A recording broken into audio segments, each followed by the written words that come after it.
Bribka Iyu meninggal saat jalani pemeriksaan kasus penganiayaan di Ambon, diduga serangan jantung. Seorang anggota Polsek Kepolisian Pelabuhan Yosudarso, KPYS, Kota Ambon, Maluku, Bribka Iyu, dilaporkan meninggal dunia Rabu, 25 Desember 2024, sekira pukul 00.57 WIB. Kabar duka ini datang dari Rumah Sakit Bayangkara Kota Ambon, tempat di mana Bribka Iyu dinyatakan meninggal.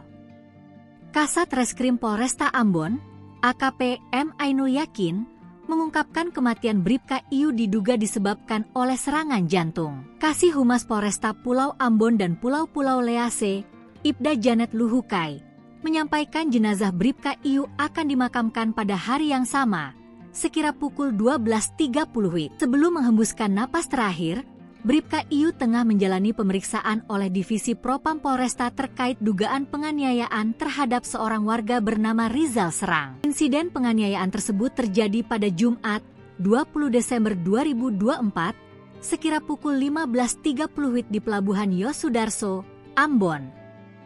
Pada saat itu, Bribka Iyu bersama dua rekannya, Aibda JT dan Bribda SD, langsung diamankan dan ditempatkan di lokasi khusus untuk menjalani proses lebih lanjut. Kematian Bribka Iyu menjadi sorotan, mengingat ia sedang dalam proses pemeriksaan terkait dugaan pelanggaran hukum.